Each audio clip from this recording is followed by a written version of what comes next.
if you have used the telescope and then refer to a star atlas, you will discover how useless they are.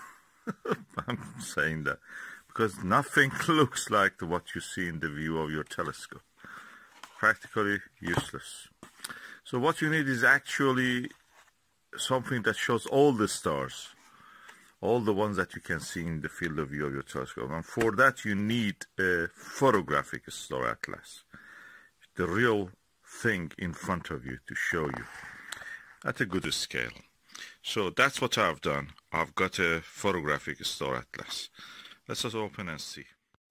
Okay, this is the photographic star atlas. I'm opening it. Let's see. I must say that they look very cheap and tempting, so I got another copy. So when I made that video of unboxing, I noticed that the camera, for one reason, was too close to the book, and you could not see the whole thing. So I'm just doing it again. This is the photographic atlas of the stars, forward by Sir Arnold Wolfendale, and is also by Arnold, Doherty I know him, Patrick Moore. What is good about this atlas? Okay, let's just remove this stuff. First, it is hardcover, so no worry that it will not hold on to the good use. So it's published first of all by Institute of Physics, Bristol and Philadelphia. This edition of it is in 1997. These are the table of contents. As you can see, just forewords and an introduction, the atlas. Then it comes to main part, which is the constellations. Several constellations sometimes are packed together, like the Rhodal Reticulum. These are the southern constellations, of course. Aquarius, Ecolus, which are close together. Andromeda, Triangulum, Argus, they're close together again. So they are packed together. What I liked about this, for example, Taurus, page 72. I was trying to find one of the smallest telescope I have, the M1 Crab Nebula, and I was wondering why nothing looks like the actual view of the stars in the telescope when I look at the atlas. The reason is that atlas doesn't record all the stars. We see so many stars here, and the atlas that I was showing you previously doesn't have most of them. Even in this version, you don't see most of the stars. For some of this Milky Way field, the stars are not there. By the way, that's photography. This is most of the stars that you can see. So if you look here, that's Beta Auriga or Beta Taurus, and this is Zeta Taurus, and M1 is close to that. So finding exactly where you are looking without using this atlas probably will be difficult without this photographic atlas. So this is a really good aid in finding. So asterisms and everything are here. You can use this. Of course, the M1 itself is not visible here very clearly because it's very small actually, first. Second is that you need a good dark spot to see it. And now we come to Orion, the beautiful constellation. It's full of star clusters. We don't consider this pack here as a cluster, but these are actually a cluster, star cluster, around the Epsilon Orionis. And this M42 practically is a cluster. You can see it, they're formed even, the nebulosity is around it yet. So this is a really good star atlas, photographic atlas. It shows the real one. There are better versions available, but they come a little bit expensive. This is a second hand. You can buy £1, £2, £3, depending on where you buy it. And it's useful. It can be used. It has its own limitations, but it can be used beautifully. And it's cheaper than a star atlas, which is practically, to my experience, is useless. So this is the Magellanic Cloud, Large Magellanic Cloud actually. Oh, that's interesting. And that is, I think, Tarantula Nebula. Anyway, these are southern constellations. You don't see them from the northern hemisphere, at least from Europe or most of the Americas, or you can see some part of it from the Middle East or from China, Malaysia, those areas. It's a nice book. It is a large format.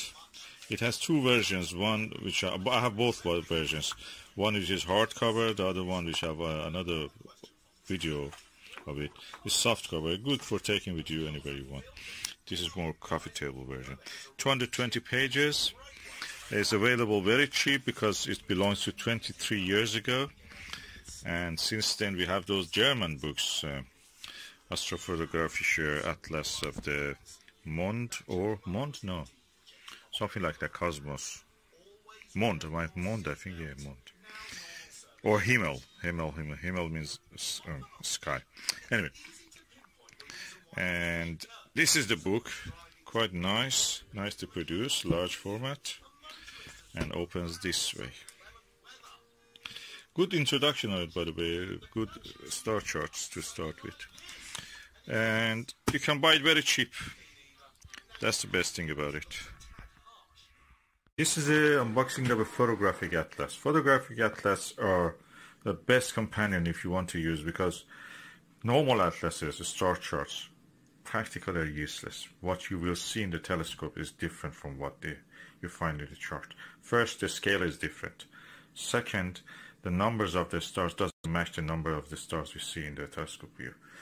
Third, the magnitude limit of the charts are usually 8, rarely 10 or something like that.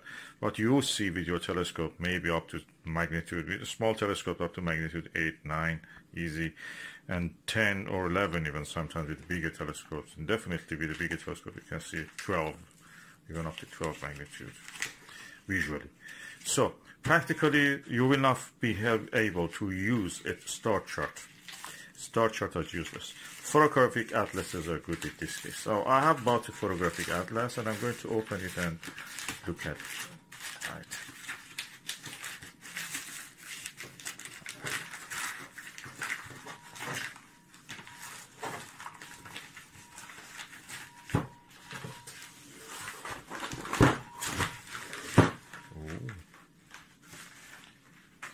Library. The Photographic Atlas of the Stars, forward by Sir Arnold Wolfendale. HGP Arnold, Paul Doherty, this is Open University guy, I've met him, he's a nice guy, and Patrick Moore, I was in communication with him. Is the Institute of Physics.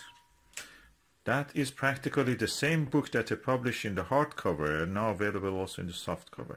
So really good book, very cheap, you can buy it for less than £5. So the hardcover book is good for taking to the field probably, or whichever you choose, and the softcover is good for either home or again vice versa to take into the field. For example, this is the Orion Nebula. These are the stars you see in the Orion Nebula. So if you want to find the M1, for example, here, you just can refer to this, see the numbers of the stars around it, see the patterns of the stars, and M1 will be somewhere here, or between these two stars here. So in this scale you cannot see it. Probably in the original photographic negative you could see it. But you see the hint of the Rosetta Nebula in Monoceros. You see the Orion Nebula, you see some hint of the Horsehead Nebula, you see the Flame Nebula if you look carefully in the pictures. And the charts are here. You can see these charts are closest you can see in this one, but actual numbers of the stars in this are more numerous. So you can see the colors of the nebula here, you just see a circle. And the colors of the stars again are visible. So this in general are more use than the other ones. So good one. And this book is in the, how many pages? 220 pages. Good price, good value for the book. And it covers all the constellations, so practically it starts from map 1 to map 45, covers most of the constellations. Several constellations are covered together, for example Crux, Phoenix, Microscopium, Indus, Pisces Australis. These are southern hemisphere constellations. Are covered in map 9 in page 52. And Dorado, Reticulum, Tucana, Octans, Mensa, Hydrus. Probably in a way you can say this is a northern hemisphere centered, but there are good information here which you can use.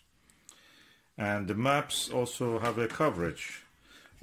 They cover each other in some parts. For example, I saw here Orion Nebula, which has a better color than the other picture itself, but Rosetta Nebula is not very good here.